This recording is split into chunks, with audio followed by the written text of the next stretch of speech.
Bismillahirrahmanirrahim. Assalamualaikum warahmatullahi wabarakatuh. Alhamdulillahi nahmaduhu wa nasta'inuhu wa nastaghfiruh. Wa na'udzu billahi min shururi anfusina wa min sayyiati a'malina. May yahdihillahu wa may yudlil wa may yahdihillahu من يضلل الله فلا هادي له ومن يهدي فلا مضل له أشهد أن لا إله إلا الله وحده لا شريك له وأشهد أن محمد عبده ورسوله لا نبي بعد. Alhamdulillah, segala puja dan puji syukur kita panjatkan hanya kepada Allah Subhanahu wa taala Rabbul Alamin, serta salawat dan salam selalu kita curahkan kepada Nabi kita Muhammadin sallallahu alaihi wa ala alihi wa sahbihi wasallam, kepada keluarganya, kepada para sahabatnya, juga orang-orang yang mengikuti dan mencintainya sampai hari kiamat. Alhamdulillah, para hadirin jamaah, ibu-ibu yang dimuliakan dan dirahmati Allah Subhanahu wa taala. Di hari ini Allah pertemukan kita kembali setelah berhenti di bulan Ramadan, dan alhamdulillah Allah mudahkan kembali di hari ini kita melanjutkan pembahasan kita masih dalam kitab Bulughul Maram, dan kita masih di dalam bulan Syawal. Bulan Syawal berarti bulan ba'da Ramadan. Biasanya kata sebagian orang, kalau Syawal itu malah sebagian menjadi lemah dalam ibadah atau agak futur. Ini benar apa salah?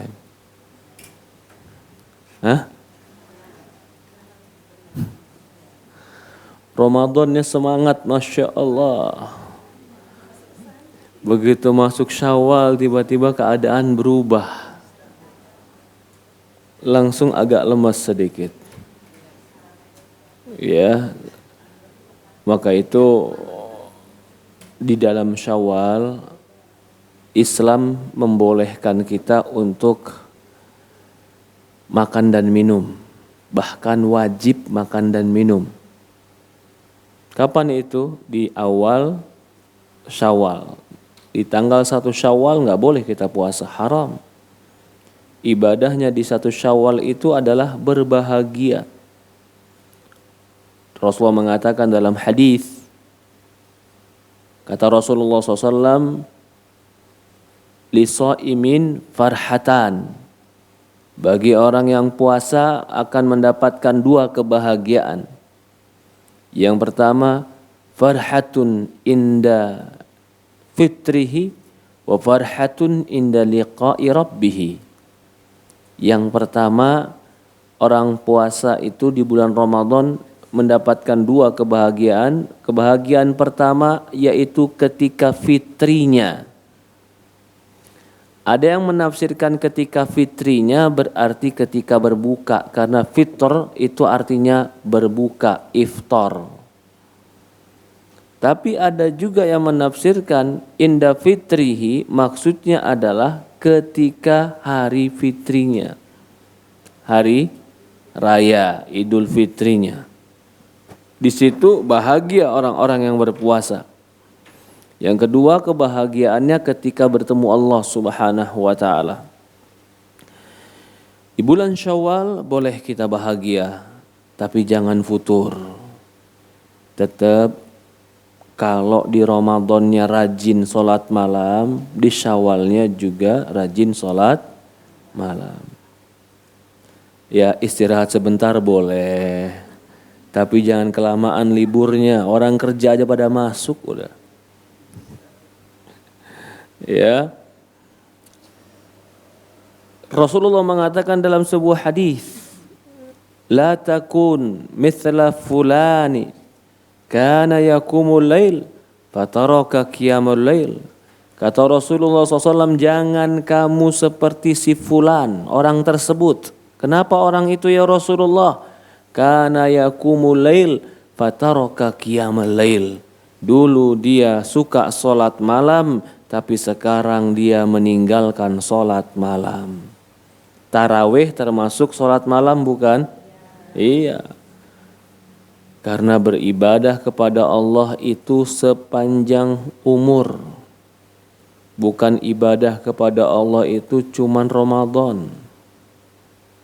Ada orang semangat ibadah, khusyuk, nangis ibadahnya, tobat depan Ka'bah. Begitu pulang dari haji dan umroh, ketinggalan Tuhan di depan Ka'bah. Allahu Akbar. Ada orang rajin di Ramadannya, Masya Allah, Quran, sedekah, puasa, sholat malam, berbuat baik. Begitu selesai Ramadan, kayaknya tugas ibadah sudah selesai. Allah diibadahi bukan pada bulan Ramadan saja. Lalu sampai kapan kita ibadah kepada Allah, Ustadz? Dalam Al-Quran disebutkan wa'abud rabbaka hatta ya'tiyakal yakin. Teruslah beribadah kepada Allah sampai keyakinan menghampirimu. Apa yang dimaksud keyakinan? Sampai yakin adanya Allah? Bukan. Al-yakin di sini adalah mati. Karena kematian gak ada yang ragu. Ada yang ragu di sini dia akan mati? Gak ada. Agama apapun yakin dia akan mati. Maka Allah katakan wa'bud rabbaka hatta ya'tiyakal yakin. Teruslah beribadah kepada Allah sampai al-yakin datang. Mati datang. Mati lama atau sebentar? Sebentar lagi atau masih lama? Saya bilang ya, yang usia 50 tahunan berarti tinggal, yang jelas udah lewat 50%-nya. 50%-nya udah lewat belum? Udah. Karena Rasulullah mengatakan usia umatku itu 60 tahun lebih. Jadi kalau udah dikasih umur 50 tahun, udah kepake pulsanya 80%. Lebih. Sisa 15%. Itu baterai sisa 15% kalau nggak dimanfaatkan dengan baik. Ya suara. Kalau dikasih bonus, alhamdulillah. Saya masih 40 Ustadz, sama 40 udah kepake 70%. 60%. Berarti yang sudah berlalu lebih lama daripada apa yang akan datang. Ada yang mau hidup terus-menerus sampai 120 tahun di sini? Gak mau. Ya udah deh sampai 100 tahun. Mau Ustaz, tapi gak pakai sakit, gak pakai tua, gak pakai capek. Itu robot, bukan manusia. Yang namanya manusia usia tambah, tenaga kurang, kesehatan kurang. Kalau begitu, Rasulullah mengatakan dalam sebuah hadis, kata Rasulullah SAW, isbiru hatta talqauni alal haud. Kata Rasulullah SAW, sabarlah kalian. Sabar terus menjadi ibadah, sabar untuk terus tetap sholat malam, sabar untuk terus jaga diri, sabar terus untuk berusaha menjadi orang baik. Sampai kapan? Sabar terus untuk hadir kajian. Sampai kapan? Sampai bertemu baginda Rasulullah SAW. Hatta talqauni alal haud, kata Rasulullah SAW. Sampai kalian bertemu aku di telaga. Para jamaah yang dimuliakan dan dirahmati Allah Subhanahu wa taala, maka mukmin, orang Islam beribadah kepada Allah bukan hanya pada Ramadan. Walaupun Ramadan kita berusaha semaksimal mungkin menjadi lebih baik, bukan berarti di bulan Syawal kita tinggalkan amalan-amalan Ramadan kita. Tetap kerjakan walaupun mungkin lebih sedikit. Di Ramadan 23 rakaat salat tahajud dan tarawihnya. Di luar Ramadan jangan lupa walaupun 3 rakaat. Di Ramadan puasa sebulan. Di Syawal jangan lupa walaupun puasa 3 hari. Kalau bisa 6 hari. Di Ramadan baca Al-Quran, khatam. Di luar Ramadan tetap baca Quran walaupun sedikit. Di Ramadan banyak sedekah. Di luar Ramadan, di Syawal tetap sedekah semampunya. Ya. Sampai kapan? Sampai ketemu Rasulullah SAW. Karena Rasulullah mengatakan dalam hadis yang lain, innamal a'malu bil khawatim. Amal itu tergantung penutupannya. Orang lomba lari, yang menang itu yang pertama kali start larinya kenceng atau yang finishnya duluan masuk? Dia ketika start pertama larinya paling kenceng, tapi nggak nyampe garis finish. Yang paling menang itu adalah di garis akhir dia yang terbaik. Jadi kalau dibilang Ustaz saya pernah di garis awal saya, muda saya begini, begitu, begini, itu garis start. Allah nggak lihat itu. Yang Allah lihat innamal a'malu bil khawatim, gimana akhir usia kita, penutup kita. Jadi ini mau akhir nih. Jangan lemes waktu akhirnya.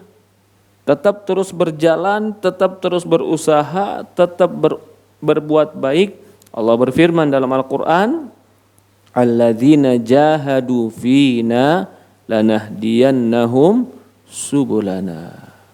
Orang-orang yang bersungguh-sungguh di jalan kami pasti akan memberikan petunjuk di atas jalan-jalan kami. Jadi kalau saya mau tanya, Bu, enakan mana? Orang disadarkan agama dari muda atau sudah tua disadarkan agama? Hah? Yang penting startnya atau yang penting finishnya ini sekarang? Dari muda bagus ya? Oh, dari muda meninggal ya. Kadang-kadang dari muda waktu kuliah, Masya Allah, ikut organisasi ini, organisasi itu, rajin. Tapi di usia pertengahannya malah futur. Ada nggak yang begitu? Ada. Yang tua karena mudanya lalai, begitu tua merasa nyesel. Ya Allah. Penyesalannya dia tutupi dengan amalan yang terus dia berusaha baik. Sampai Allah tutup dengan kebaikan. Mana yang lebih baik di antara dua ini? Hah? Yang baik dari muda sampai tua istiqomah, itu yang lebih baik. Ya, itu yang lebih baik. Tapi Allah tetap lihat innamal a'malu bil khawatim. Amalan itu tergantung akhir. Bukan tergantung awal. Amalan itu tergantung akhir. Lah kita ini bagaimana mau mengakhiri hidup kita? Mau di atas ketakwaan, keimanan, ilmu, atau masih tetap menghabiskan waktu, tenaga, harta buat yang sia-sia? Buat sesuatu yang gak dibawa di dalam akhirat kita. Orang yang cerdas, Rasulullah mengatakan al-kais man dana nafsahu wa amila ma qabla mautah. Orang cerdas itu adalah orang yang mengajak, membimbing dirinya berbuat baik dan bersiap untuk amalan akhiratnya. Itu orang cerdas, kata baginda Rasulullah SAW. Semoga kita diberikan kekuatan iman, diistiqomahkan dan dimatikan dalam keadaan husnul khatimah. Allahumma nas'aluka husnul khatimah. Ya Allah, kami mohon kepadamu penutupan di usia yang baik. Ada orang waktu mudanya baik, kelihatan manusia baik ya, kelihatan Allah kita nggak tahu. Begitu tuanya dikasih sakit sama Allah, sakitnya paru-paru akut. Ya karena ulah tangan dia sendiri, biasa ngerokok dari mudanya sampai tua.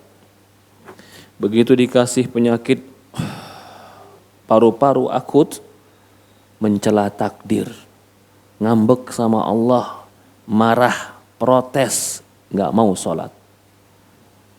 Nggak mau sholat di masa tuanya. Kenapa? Marah. Kenapa Allah kasih saya sakit ini? Sampai karena beratnya sakit nggak sabar. Kalau ada pisau dia tusukkan ke dalam dirinya. Anaknya semua khawatir, takut. Sampai akhirnya dipenjara di rumahnya sendiri, di dalam kamar, dijauhkan dari alat-alat yang bisa membunuh dirinya. Akhirnya sebagian mengatakan meninggal dalam keadaan ngambek, nggak mau sholat. Padahal dulunya hampir bisa dikatakan sekampung itu setiap anak-anak yang bisa baca Quran dia yang ngajarin. Loh kok bisa kayak begitu Ustadz? Innamal a'malu bil khawatim. Amalan tergantung akhir. Kenapa Allah nggak tolong dia Ustadz istiqomahkan? Kita nggak tahu bagaimana kejujuran dia dalam beramal. Bisa jadi orang kita lihat antara dia dan surga tinggal satu hasta. Tapi kelihatan mata kita di sisi Allah, Allah tampakkan di akhir. Jadi amalan itu yang terpenting akhirnya. Amalan itu yang terpenting istiqomahnya. Amalan itu yang terpenting ikhlas karena Allah Subhanahu wa ta'ala. Kita lanjutkan pembahasan kita dari kitab Bulughul Maram. Masih berkaitan dengan orang-orang yang junub, janabah. Junub itu bisa dikatakan jauh. Junub, jandu. Bisa diartikan samping. Bisa arti juga janb itu ya agak menjauh ke sedikit. Itu junub secara bahasa. Yaitu orang yang kita katakan kemarin yang dia telah melakukan hadas besar. Di antara hadisnya dahulu Ali bin Abu Thalib ini pernah kita bahas minggu atau bulan kemarin. Yuqri'unal Qur'an ma lam yakun junuban. Rasulullah SAW membacakan kepada kami Al-Quran selama dia tidak junub. Di sini hadis jadi permasalahan apa hukum orang yang junub baca Al-Quran. Karena Ali mengatakan Rasulullah selalu membacakan Al-Quran kepada kami selama tidak junub. Jadi pertanyaan, kenapa ketika junub dia tidak bacakan? Karena nggak suci Ustadz. Pertanyaan kedua, kalau tetap baca Quran dalam keadaan junub, apa hukumnya? Apa hukumnya Ibu? Ini pelajaran 2 bulan yang lalu. 2 bulan kelamaan Ustaz. Iya. Apa hukumnya orang junub baca Quran? Saya tanya lagi nih. Apa hukumnya ibu haid baca Quran? Haid junub bukan? Baca Quran apa hukumnya orang haid? Boleh. Rasulullah baca Quran kepada kami selama tidak junub, kata Ali bin Abu Thalib. Hah? Maksudnya?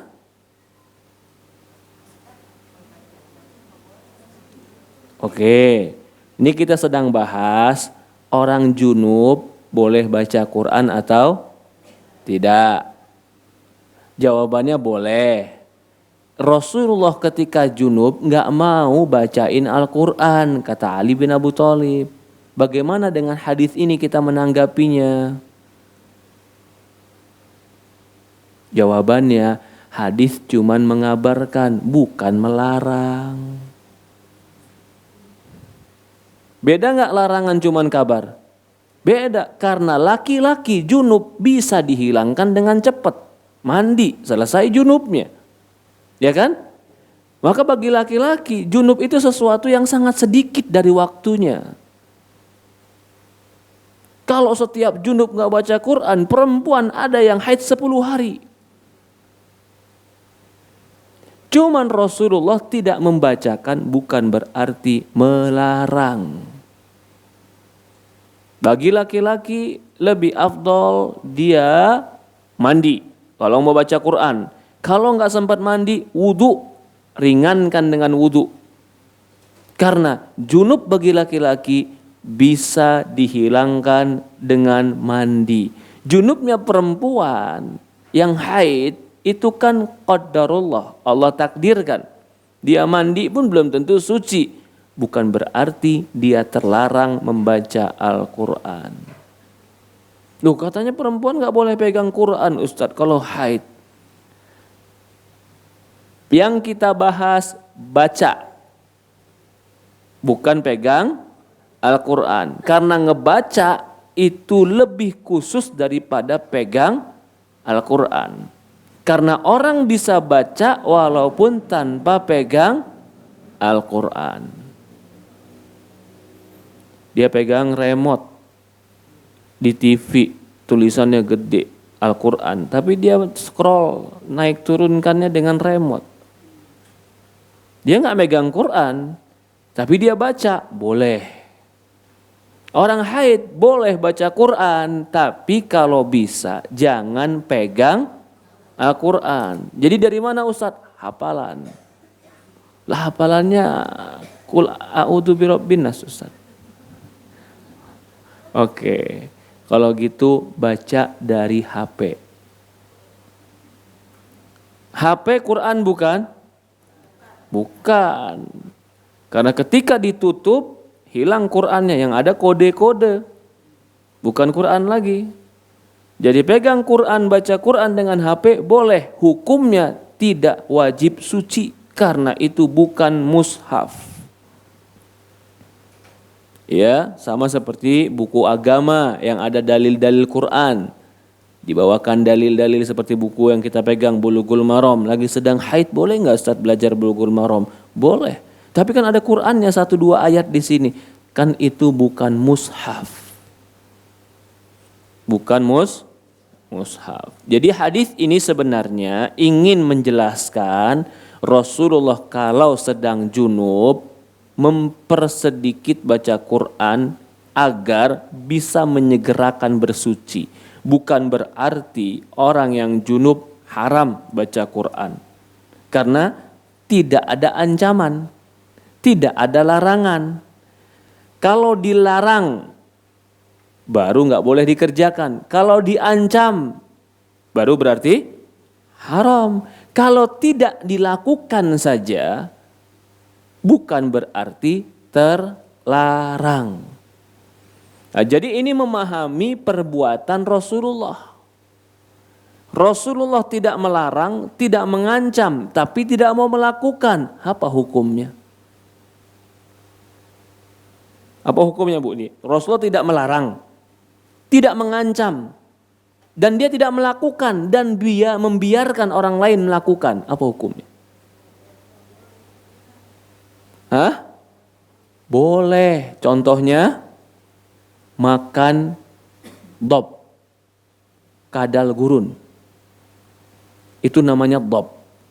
Dob itu seperti kadal, besar seperti kadal. Dia cuma hidup di gurun pasir dan dia sangat jauh dari air. Jadi kalau dianalogikan dengan biawak sangat salah.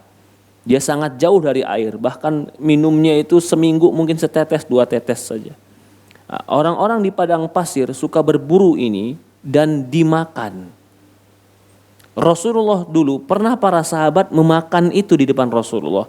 Rasulullah nggak melarang, nggak mengancam, ditawarin juga nggak mau makan. Lah apa hukum makan dob? Boleh kata para ulama. Ketidakmauannya Rasulullah bukan berarti larangan. Kembali kepada masalah kita.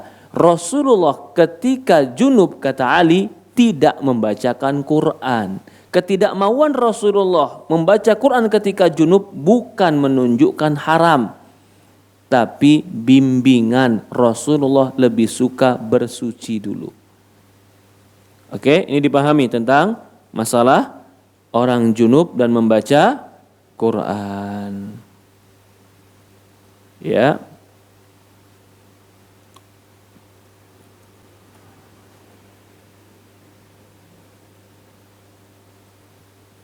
Ini kata Syekh Utsaimin, ikhtilaf ulama apakah haram bagi perempuan yang haid membaca Quran atau tidak. Di antara para ulama ada yang mengatakan haram.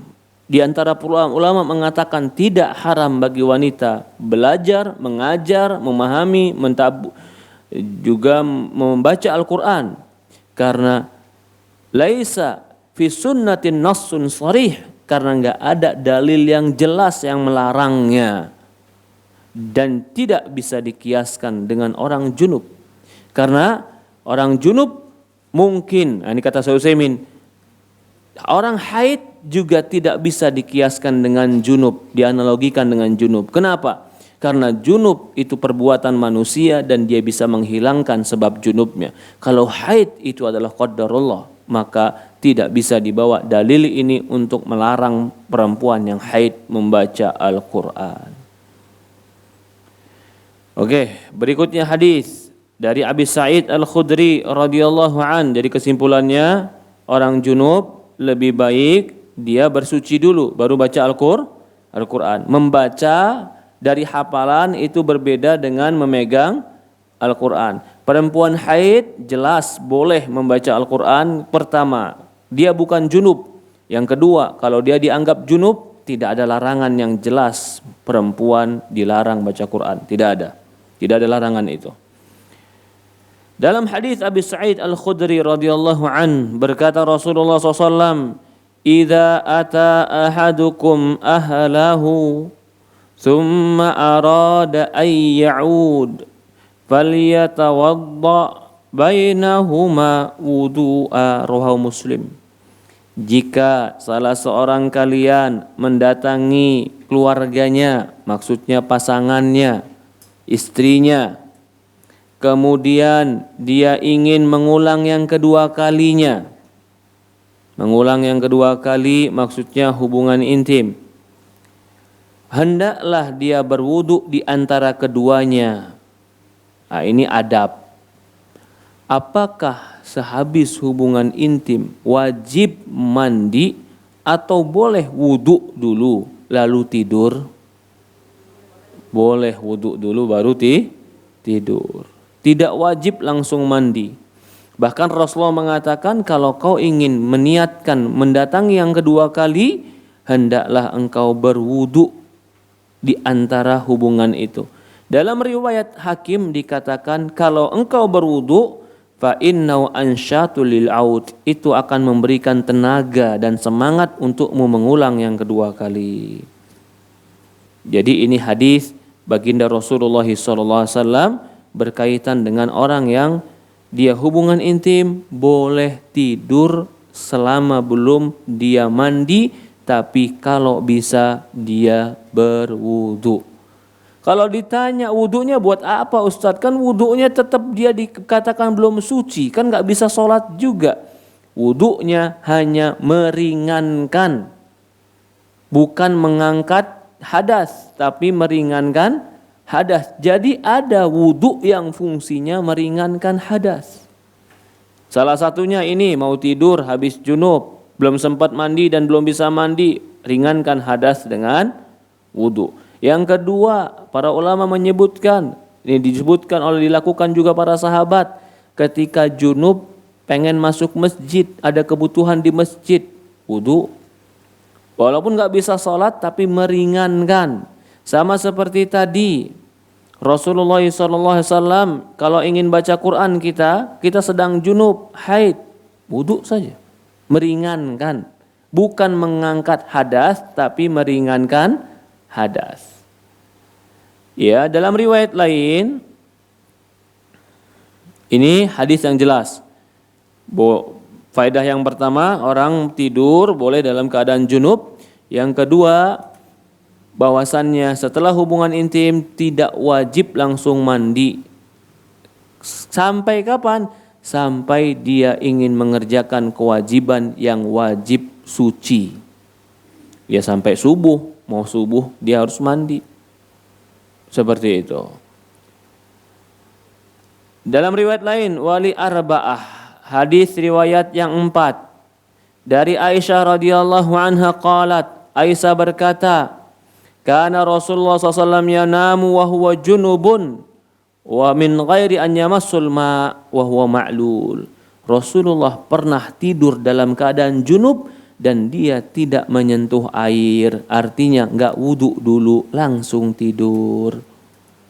Tapi hadis ini ma'lul. Apa itu ma'lul? Hadisnya tidak bisa dipertanggungjawabkan sampai ke Rasulullah.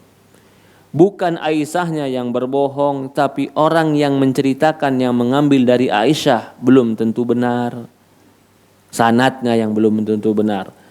Tapi di sini ya timbul pertanyaan, betul Rasulullah dalam hadis ini tidur dalam keadaan junub tanpa menyentuh air. Hadisnya ternyata dhaif. Tapi hukumnya, apa hukum junub dan tidur tanpa ambil wudu sama sekali? Boleh. Maka hadis dhaif ini dimasukkan di sini bukan untuk membenarkan hadis dhaif, tapi hadis ini hukumnya tetap terpakai. Karena enggak ada larangan orang tidur dalam keadaan junub. Enggak ada larangan. Ya, boleh dia mandinya ketika dekat subuh. Bahkan boleh dia mandinya ketika puasa, boleh dia mandinya setelah sahur azan subuh. Jadi masuk puasa masih keadaan junub, boleh. Rasulullah pernah melakukan itu. Kemudian di sini juga ada faedah. Afdol mandi setelah hubungan intim bagi orang yang mau tidur. Afdol, bukan wajib. Kalau dia nggak mampu, maka berwudu. Kalau nggak mampu juga langsung tidur, boleh, tapi kurang afdol.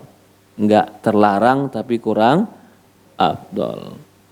Bahkan sebagian ulama menganggapnya makruh tidur dalam keadaan junub dan tidak berwudu. Dalam sebuah riwayat hadis, Nabi SAW ditanya, ya Rasulullah, bolehkah kami tidur sementara kami dalam keadaan junub? Kata Rasulullah, iya boleh. Tapi idza tawadda'a falyarqud. Kalau dia wudu kemudian tidurlah. Jadi seolah-olah hadis ini tetap menganjurkan wudu dulu walaupun belum mandi. Ini amalan-amalan yang boleh dikerjakan bagi orang yang junub. Boleh tidur, boleh baca Quran, ya, boleh dia melakukan hal-hal yang diperbolehkan. Yang tidak boleh bagi orang yang junub, pertama tawaf, yang kedua sholat. Tawaf dan sholat nggak boleh bagi orang yang junub. Allahu alam. Ini yang saya ingat.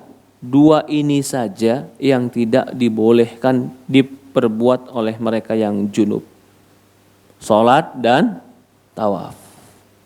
Selain daripada itu, orang yang junub boleh melakukan hal-hal apa yang dia mau lakukan.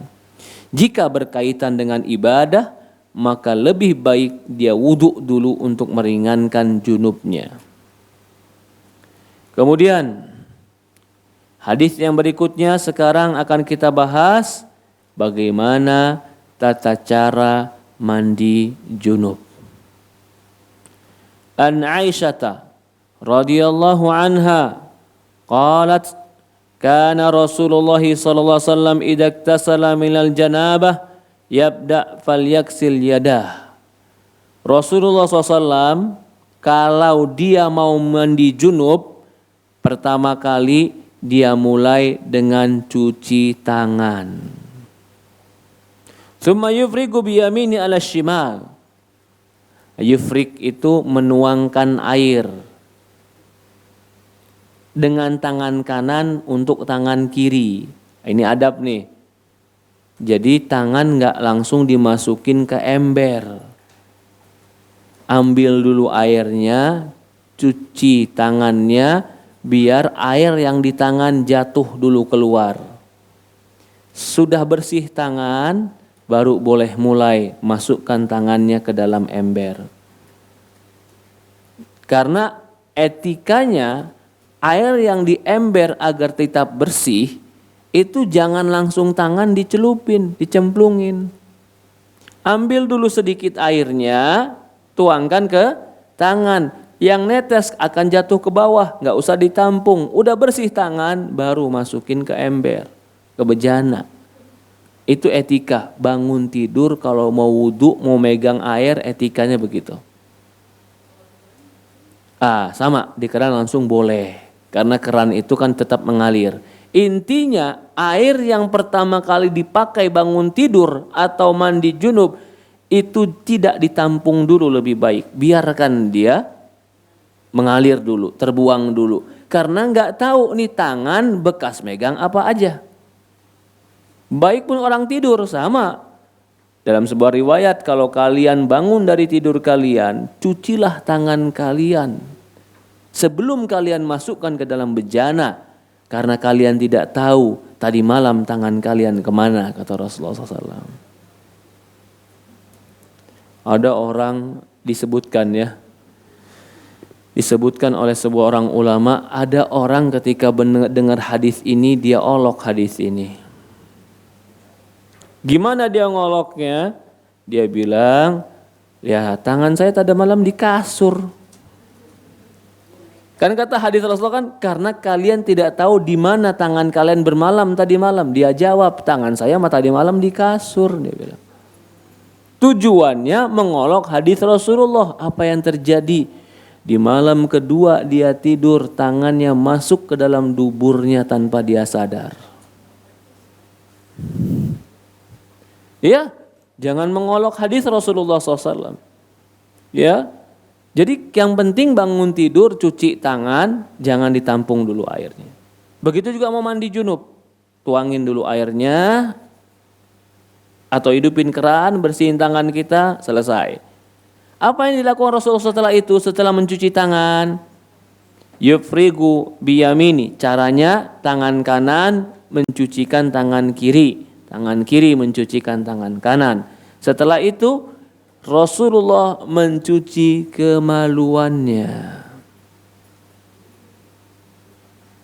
Kalau ditanya, maaf ya, cuci kemaluan dulu apa cuci tangan dulu?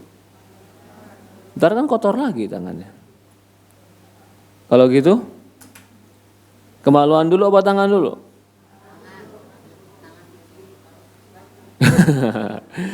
Tetap kemaluan kita juga harus dijaga kebersihannya. Cuci tangan dulu. Habis itu cuci kemaluan. Tangan kita ada kotor lagi, Ustaz. Cuci lagi. Karena kemaluan juga perlu dijaga kebersihannya. Summa yatawadda. Sudah selesai mencuci kemaluannya, kemudian dia berwudu. Jadi ada tata cara wudu dulu, bukan mandi dulu. Kita selama ini seringnya mandi dulu, habis mandi wudhu lagi. Itu sebenarnya boleh juga, nggak terlarang. Tapi di dalam hadis yang sedang kita bahas, Rasulullah wudhu dulu. Summa ya'khudul ma. Dia udah wudhu nih, kemudian dia ambil air, yudkhilu asabi'ahu fi usuli sa'r. Dia ambil air, dituangkan kepala, masukkan air itu ke pangkal-pangkal rambut, dasar-dasar rambut. Ini makanya orang Indonesia langsung bilang, mandi junub wajib keramasan. Wajib sampoan katanya.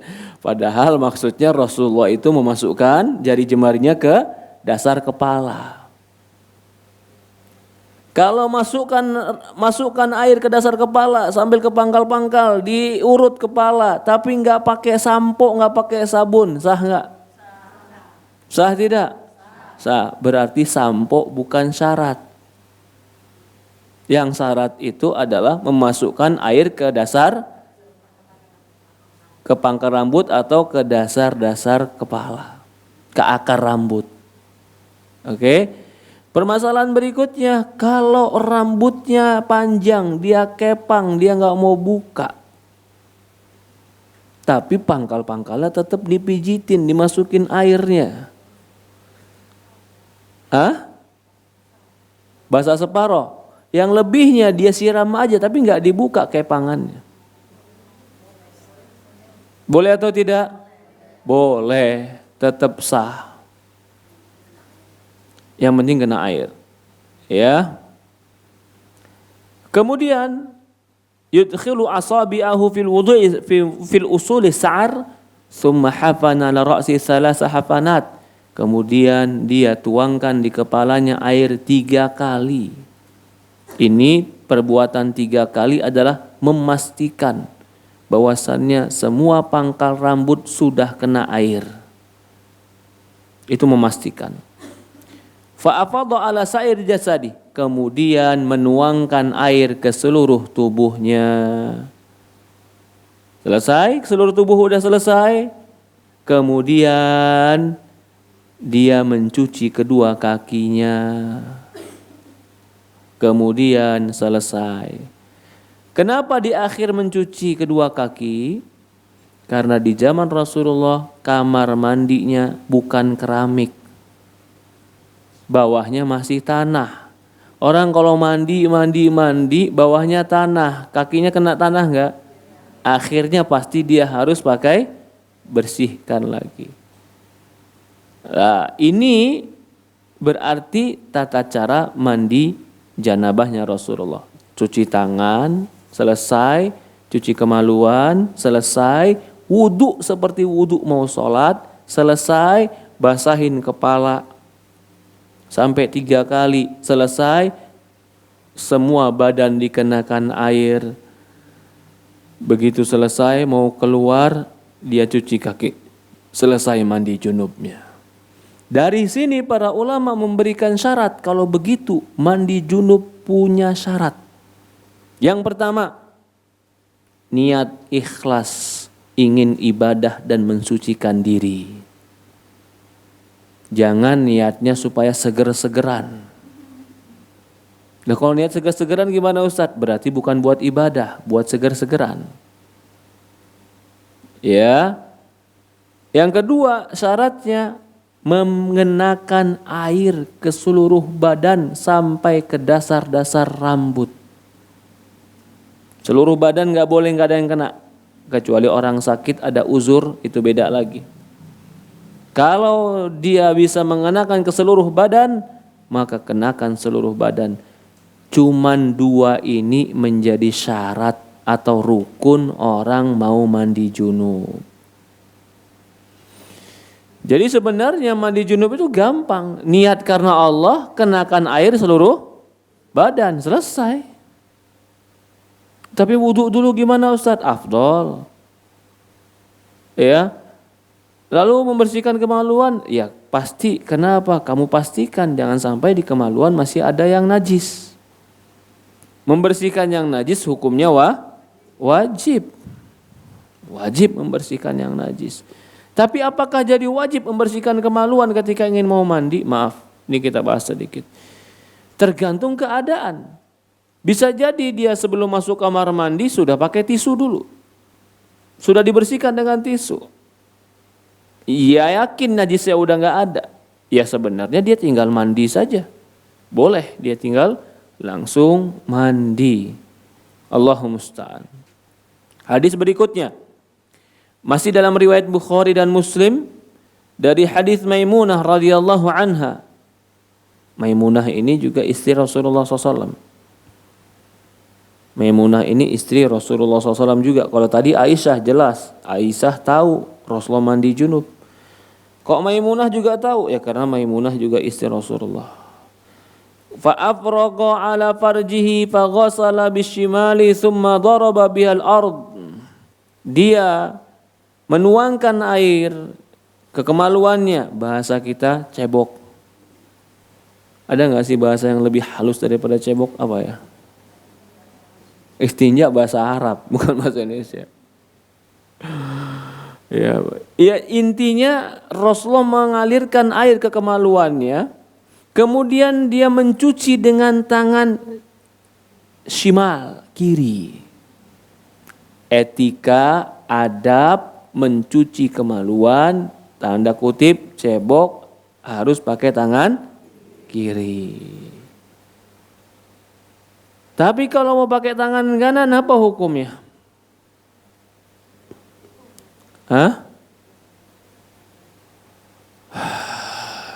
Ada yang mengatakan haram, gak boleh pakai tangan kanan, karena tangan kanan buat yang baik-baik, buat makan. Nah, ini baca Quran, memberikan ke orang lain, menerima orang lain, salaman, itu dengan tangan kanan. Tapi ada yang bilang makruh, pakai tangan kanan itu makruh, karena Rasulullah SAW menganjurkan pakai tangan kiri, dan Rasulullah SAW menggunakan tangan kiri.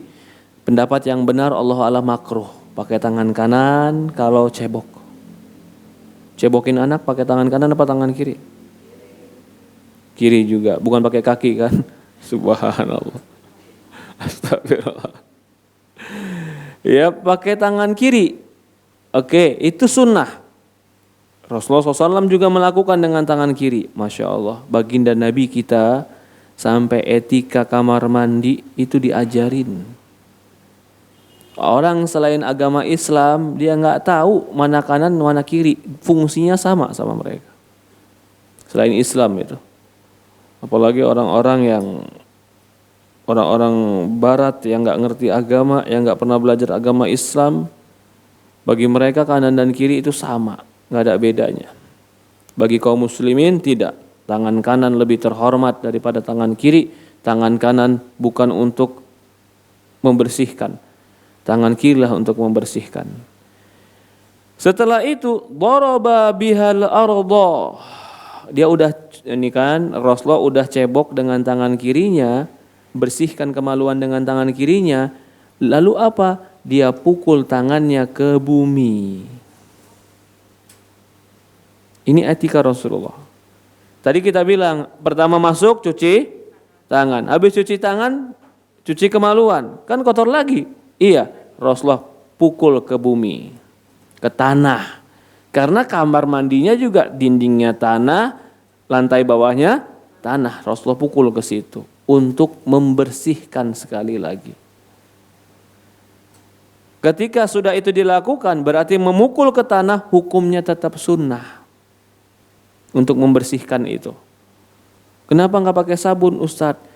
Karena Rasulullah memukulnya ke tanah, maka kita pun mengatakan tanah lebih baik. Sama seperti membersihkan liur anjing. Rasulullah menggunakan tanah. Walaupun kita tidak mengatakan membersihkan kemaluan itu sama seperti liur anjing najisnya, tidak. Ya.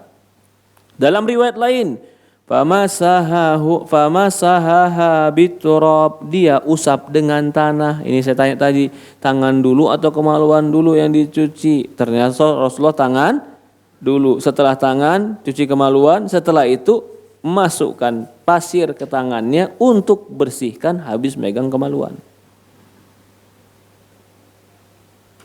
Ya, seperti itu. Ataitu bil mintil faraddah wa ja'ala yanqudul ma' biyadih.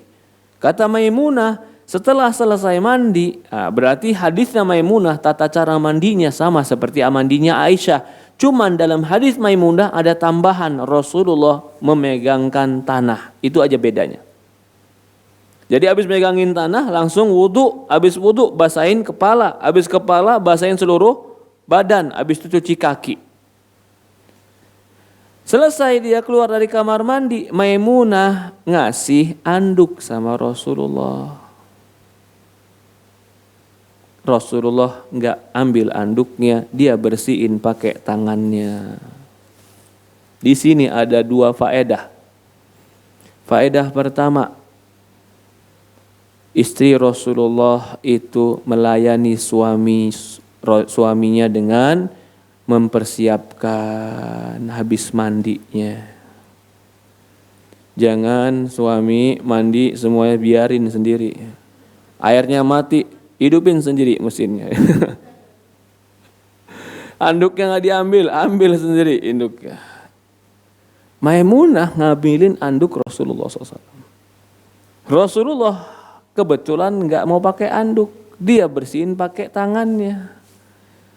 Nah, di sini jadi dalil apa hukumnya orang mandi junub bersuci lalu mengeringkan dengan anduk, karena Rasulullah ketika dikasih anduk tidak diambil. Sampai memperluas masalah, ini kan masalahnya mandi. Bagaimana kalau wudu dikeringin pakai anduk? Mandi junub hadas besar, wudu hadas kecil. Apa hukum membersihkan air bekas bersuci dengan handuk? Ini dibahas para ulama. Kesimpulannya, boleh atau tidak? Afdolnya andukan atau enggak?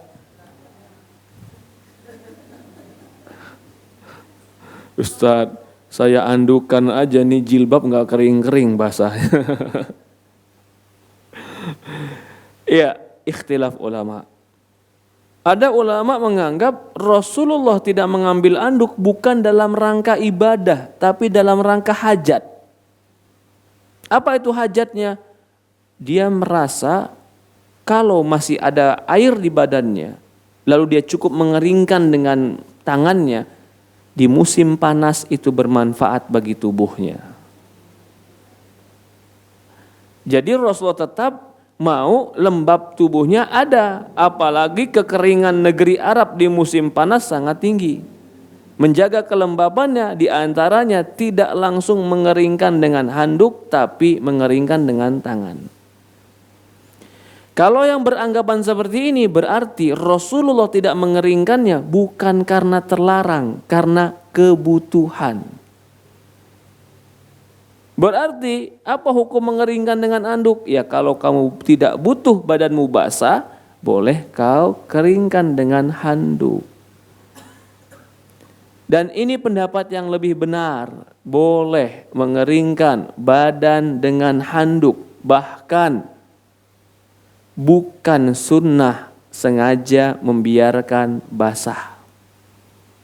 Tapi Rasulullah sengaja membiarkan basah, Ustaz, kebutuhan untuk melembabkan badan. Maka Syekh Utsaimin berpendapat di sini yang benar menggunakan handuk itu tidak mengapa. Boleh bagi seseorang jika mandi dari junub atau mandi Jumat dia menggunakan handuk. Terlebih lagi di musim dingin. Iya betul. Coba saja di negeri Arab musim dingin mandinya sebelum subuh, nggak boleh pakai anduk. Ya Allah. Ya, Madinah itu di musim-musim dingin bisa sampai 0 derajat Celcius. Madinah itu. Saya Ramadan Januari kemarin 5 derajat saya ngalamin subuhnya. Sebelumnya pernah lebih kurang daripada 5. Pernah sampai 0 derajat. Lah kalau dia mandi junub di pagi sebelum subuh, habis mandi nggak boleh pakai anduk lalu pergi ke masjid, ya subhanallah. Pulang dari masjid batuk pilek. Ya.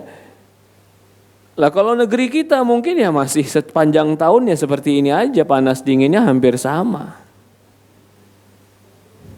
Bahkan di sebagian negara-negara dingin mandi itu adalah ritual yang jarang.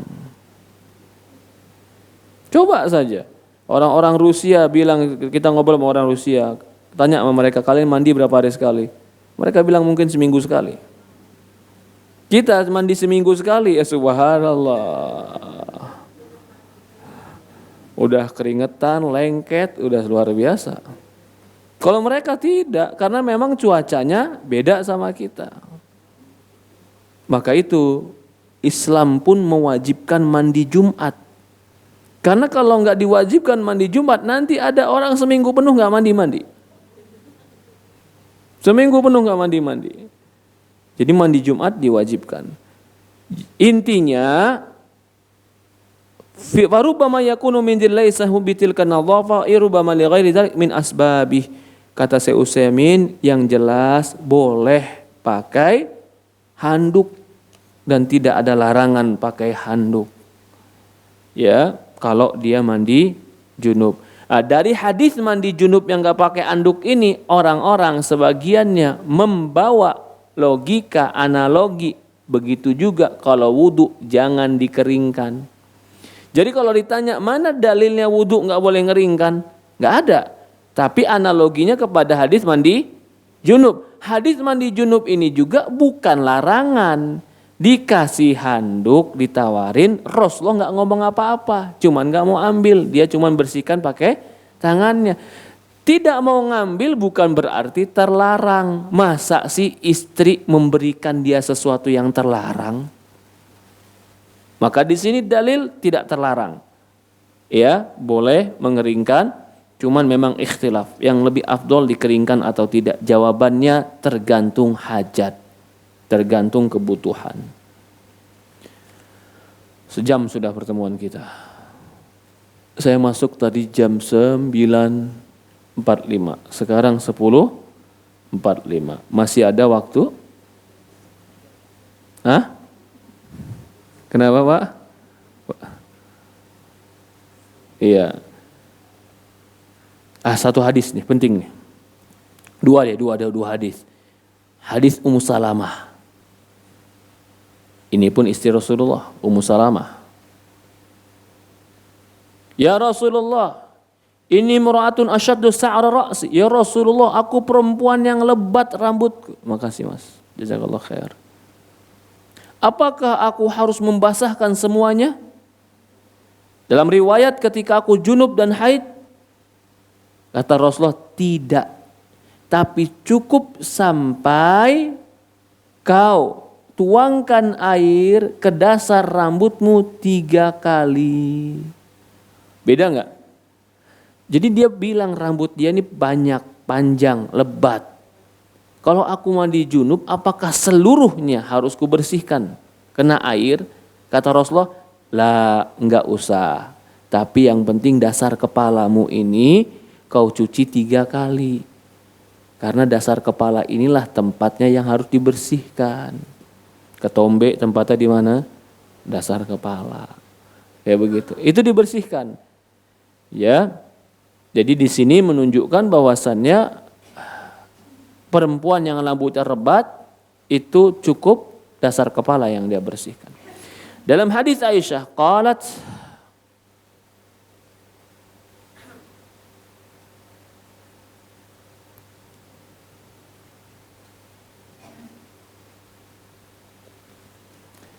berkata Aisyah, inni la uhillul masjid haid wala junub. Ini hadis penting juga nih. Aku tidak menghalalkan masjid bagi orang yang haid dan orang yang junub. Hadis riwayat Abu Daud dan disahihkan Ibnu Khuzaimah. Hadis ini Rasulullah mengatakan aku tidak halalkan. Maknanya berarti aku tidak halalkan berarti haram. Masjid untuk siapa? Perempuan haid dan orang yang junub. Dalam riwayat lain, anak kecil dan orang gila. Tapi hadis ini diperbincangkan kesohihannya. Ada yang menganggap sohih. Bagi mereka yang menganggap sohih berarti perempuan haid nggak boleh datang ke masjid. Orang junub nggak boleh datang ke masjid.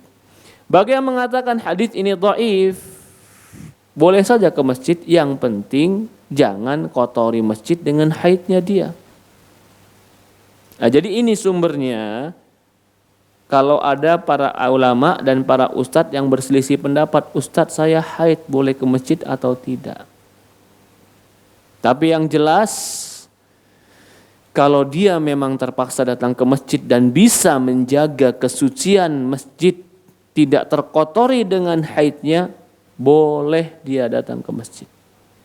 Kalau dia wudhu dulu meringankan junubnya, lebih baik. Ya Allah alam. Ya di sini sebenarnya pembahasannya panjang oleh Syekh Utsaimin. Ya, kalau darurat nggak apa-apa.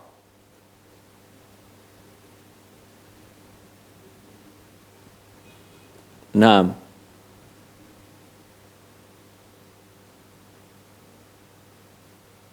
begitu juga orang yang junub, kalau bisa dia jangan berlama-lama di masjid, tapi bukan berarti terlarang mutlak. Allahu alam. Selesai kita. Jadi pertemuan akan datang masih berkaitan dengan menggunakan air bekas mandi junub, itu judulnya. Menggunakan air bekas mandi junub. Itu yang akan kita bahas di pertemuan yang akan datang. Ada pertanyaan, tafadhol dipersilahkan. Silakan Ibu. Assalamualaikum Ustaz. Waalaikumsalam warahmatullahi wabarakatuh. Jadi kalau wanita haid kayak mau kajian di dalam masjid berarti nggak apa-apa dong Ustaz? Itu memang ikhtilaf ulama Ibu. Khilaf ulama. Ada ulama yang berdasarkan dengan hadis tadi katakan nggak boleh. Karena dia menganggap hadisnya sahih.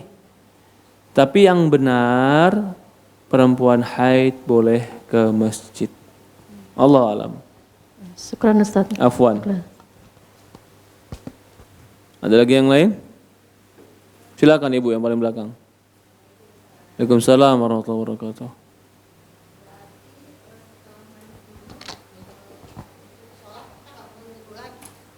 Iya. Setelah mandi junub untuk sholat, apakah perlu wudhu lagi? Jawabannya, kalau ketika mandi junubnya sudah wudhu, maka tidak perlu wudhu lagi.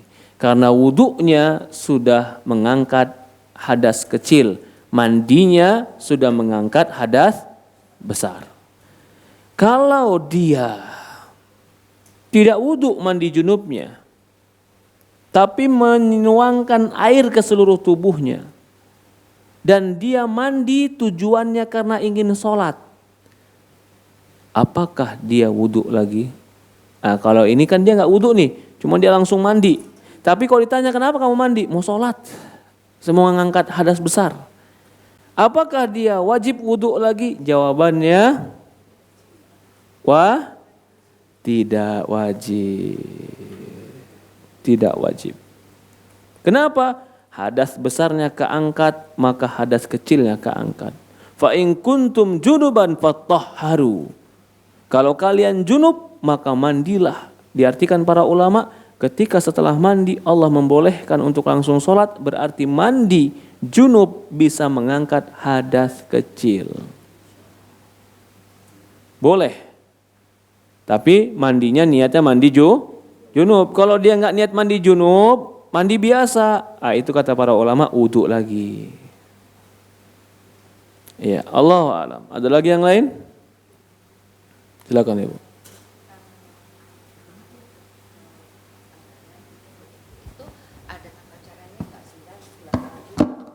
Oke, itu dibahas nanti di pertemuan akan datang. Kita mandi junub, ada tata caranya enggak? Ada. Rasulullah SAW mendahulukan, pertama, mendahulukan anggota wudhu. Sebelum badan anggota wudhu bukan?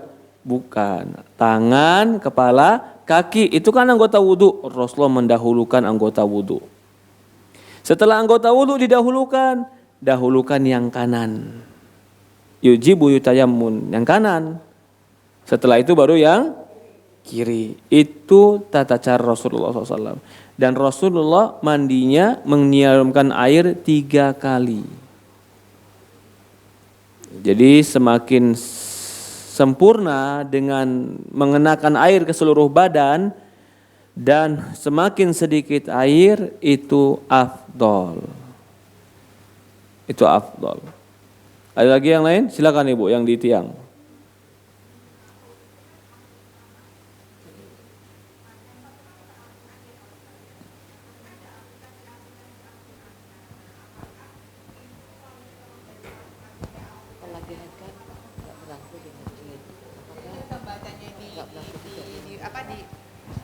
Jadi kita bisa membacanya itu kayak misalnya lagi di bis atau segala macam, atau tetap harus berwudu.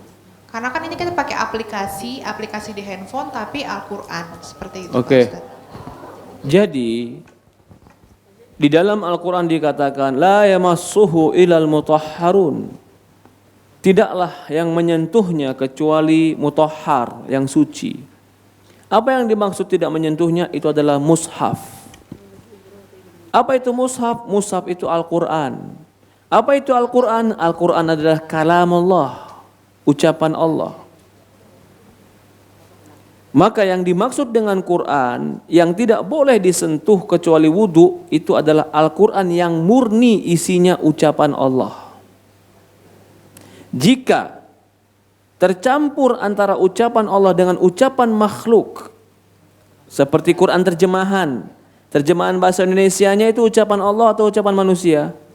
Manusia. Itu bukan Quran secara mushaf. Tapi secara baca ya tetap pahala baca Al-Quran. Tapi secara hukum dia bukan Quran karena di dalamnya ada sesuatu yang bukan ucapan Allah. Jadi kalau terjemahan Quran itu bukan Quran murni namanya, karena ada ucapan manusia dalamnya. Kembali kepada HP. HP pun sama. Kenapa? Karena ketika aplikasi ditutup, udah nggak ada lagi tulisan-tulisan Qur'annya. Yang ada cuma kode-kode tadi kita bilang. Berarti dia bukan, contoh ya umpamanya ini Quran. Saya buka dan saya tutup, dia tetap ada huruf-huruf di dalamnya Quran. Ya kan? Maka pegangnya juga harus suci. Kalau di HP dibuka baru ada Quran, ditutup ada nggak Qurannya? Bukan, kode yang ada. Bukan lagi tulisan Arab Bismillahirrahmanirrahim. Kalau begitu yang di HP bukan mushaf. Baca tanpa wudu boleh, tapi bacanya tetap berpahala. Seperti itu. Allahu a'lam. Jadi saya ingin menegaskan perbedaan mushaf dengan mushaf. Mushaf bukan mushaf. Mushaf itu yang dalamnya pure kalimat-kalimat Allah. Yang mendominasi, yang paling banyak 90% lebih kalimat Allah. Paling di halaman pertama nama percetakan. Nah, itu bukan kalimat Allah. Atau di ujung halaman nomor halaman. Itu kan bukan ucapan Allah. Tapi secara umum lebihnya ucapan Allah, maka itu dikatakan mushaf. Allahu a'lam. Bukan. Karena di dalamnya sudah ada ucapan manusia. Mana? Terjemahan itu adalah ucapan manusia. Secara hukum saja, hukum menyentuhnya berbeda, tapi secara baca dan pahala membaca tetap sama. Ya, seperti itu.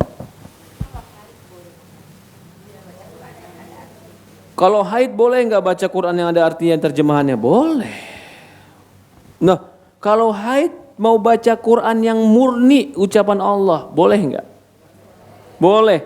Tapi kalau bisa pegangnya pakai tongkat kayu. Jadi nggak langsung megang. Di depannya dikasih karet biar bukanya gampang. Iya kayak begitu. Ya. Jadi kalau ibu-ibu zaman dulu guru ngaji itu selalu pakai tuh. Karena dia nggak mau pegang Quran.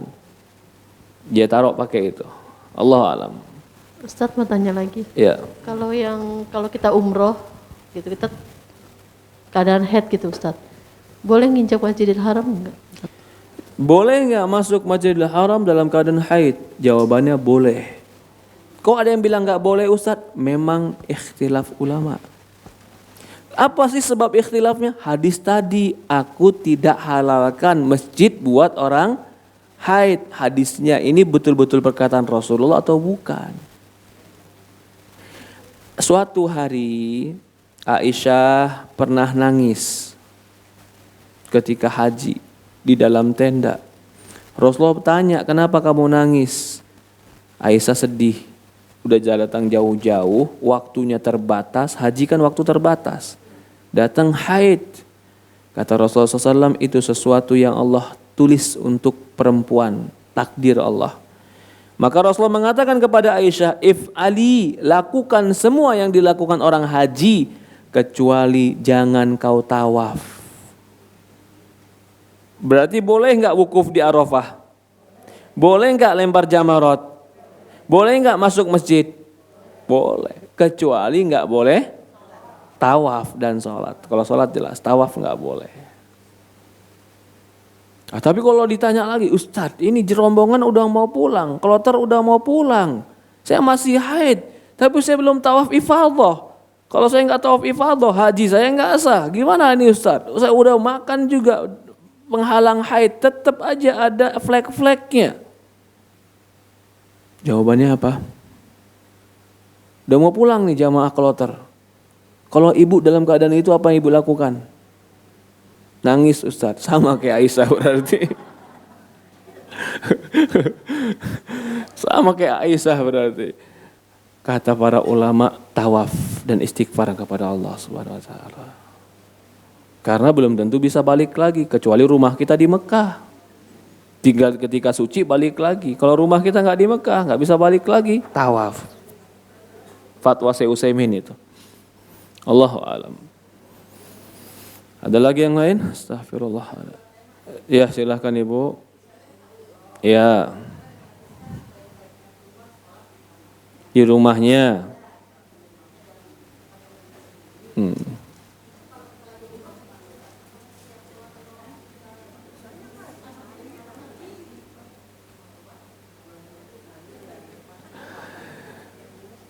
Jadi suatu hari ada seorang wanita datang ke Rasulullah bertanya, ya Rasulullah, apakah aku sholat di rumahku atau di masjid?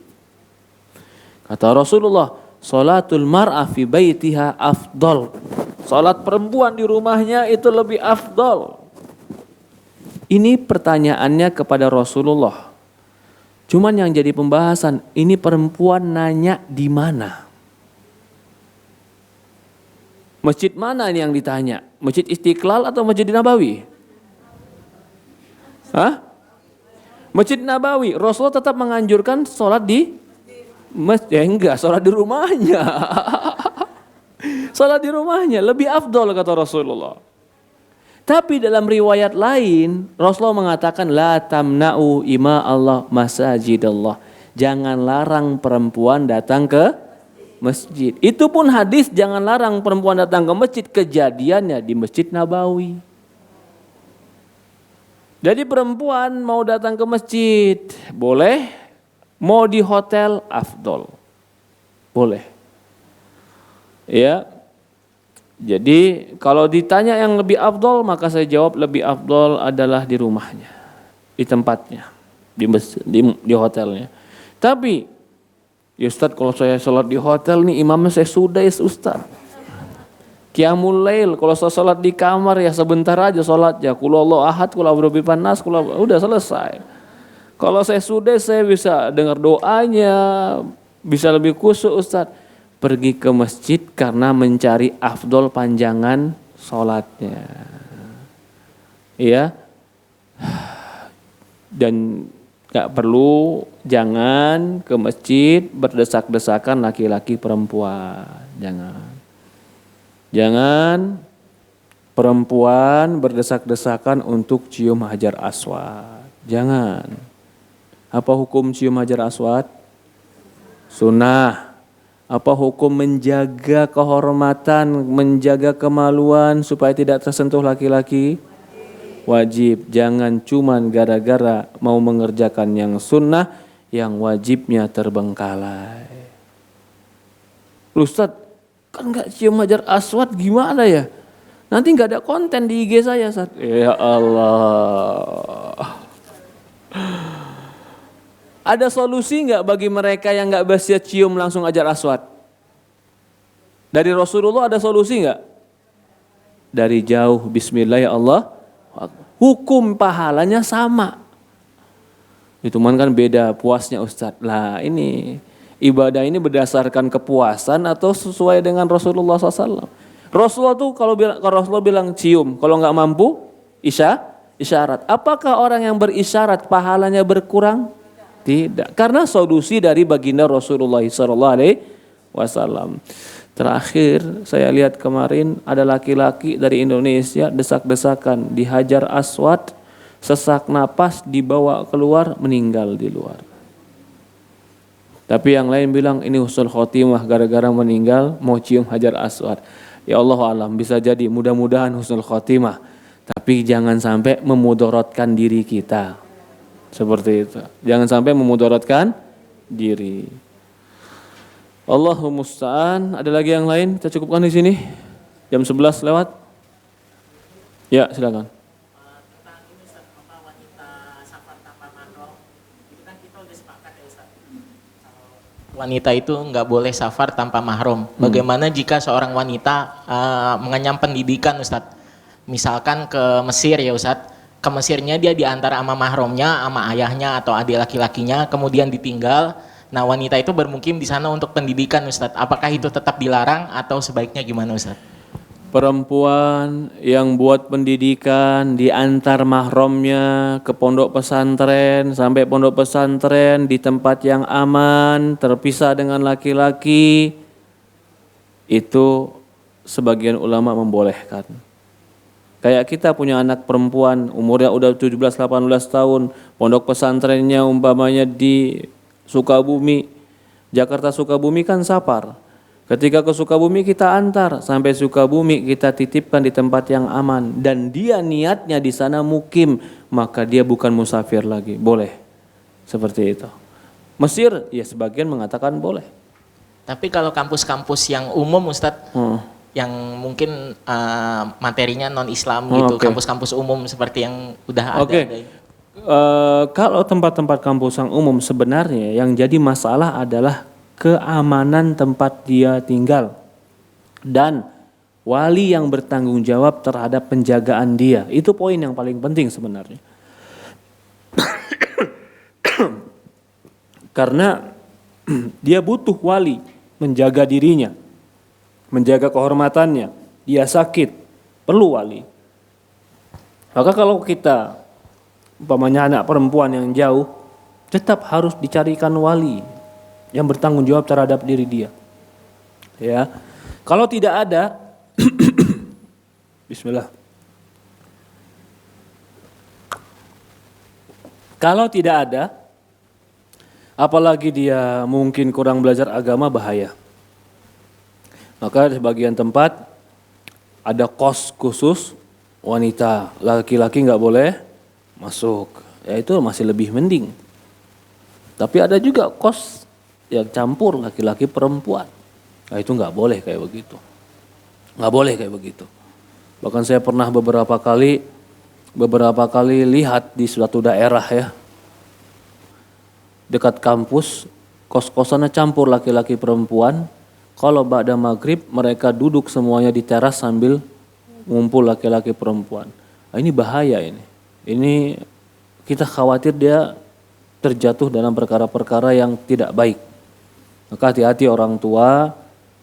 Oh enggak Ustaz, anak saya baik. Betul, anak kamu baik. Tapi setan terkadang enggak milih-milih. Semua diganggu sama setan. Hati-hati itu. Jadi kalau tidak terjaga diri dia, pergaulan dia, tidak ada wali yang bisa bertanggung jawab terhadap dia, maka lebih baik dia tidak boleh tempat seperti itu. Tapi kalau seperti tadi, ada walinya seperti pondok pesantren, ada yang menjaganya, tempat yang terjaga, laki-laki perempuan, terpisah, dia keluar ada yang bertanggung jawab, dia izin. Nah kalau seperti ini, sebagian para ulama membolehkannya. Allah a'lam. Ya ada lagi, cukup sampai di sini? Ya silakan Ibu. Assalamualaikum. Ustadz kalau kayak sama sekarang kan anak sekolah yang di umum gitu ya.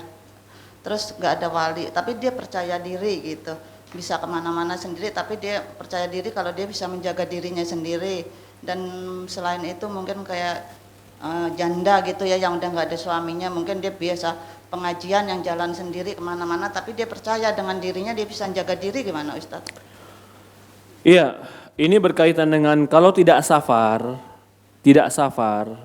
seorang perempuan yang hidup mandiri sendiri harus mencari kehidupannya. Kalau dia nggak keluar, nggak ada yang memberikan dia kehidupan, silahkan dia cari kehidupan dia. Dia cari kehidupan dia, kan tidak safar. Dia tetap jaga etika bergaul, etika berpakaian, etika sopan santun. Boleh dia keluar. Ya, tapi kalau tadi yang pertanyaan itu adalah masalah safar. Kalau safar tetap harus menggunakan mahram seperti itu. Ya, terakhir Ibu silakan yang belakang. Ya.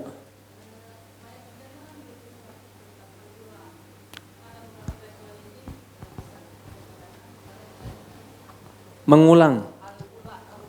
Al-ula, oke. Bolehkah kita ke al-ula? Nasallallahu salamah al-afiyah. Ya, jadi al-ula itu nama tempat. Tempat yang di sana ada peninggalan-peninggalan bekas kaumnya Nabi Soleh. Dan tempat al-ula itu pernah diturunkan azab oleh Allah Subhanahu wa Ta'ala. Rasulullah SAW pernah lewat al-ula, karena al-ula ini ya dari Madinah ke arah Khandaq, ke arah mana? Ke arah agak masih lebih dekat. Rasulullah pernah lewat al-ula dan dia mempersegera jalannya karena dia katakan ini tempat yang dilaknat oleh Allah. Jadi dari hadis ini para ulama berdalil tidak boleh kita berlama-lama di tempat yang dilaknat oleh Allah Subhanahu wa Ta'ala. Itu dalilnya.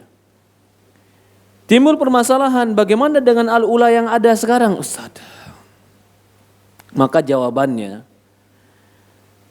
al-ula yang tempat titik di azab itu namanya daerah Hijr. Hijr namanya.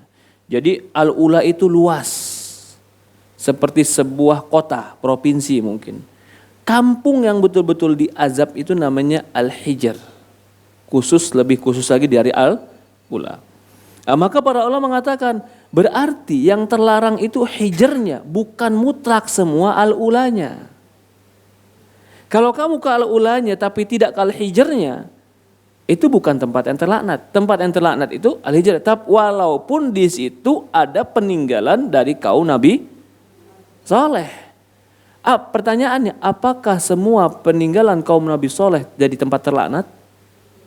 Di Petra, daerah ke arah Petra, ke arah Syam, bahkan sebagian di Turki ada juga yang mirip dengan peninggalan kaum Nabi Soleh. Karena memang di sana pun terjadi mereka memahat-mahat gunung. Apakah di sana terlarang? Tidak. Walaupun itu peninggalannya dari kaumnya Nabi Soleh. Lah, al-ula pun seperti itu. Tidak semua al-ula itu tempat yang turun azabnya.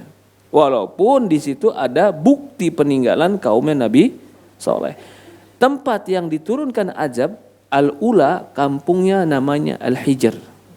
Al-Hijr gitu. Jadi berdasarkan ini mereka mengatakan ya nggak apa-apa asalkan jangan ke al-Hijrnya. Nasallallahu salamah al-afiyah. Ya. Cukup ya, kita cukupkan sampai di sini. Kurang lebih mohon maaf. Subhanakallahumma wa bihamdi asyhadu an la ilaha illa anta astaghfiruka wa atubu ilaik. Assalamualaikum warahmatullahi wabarakatuh.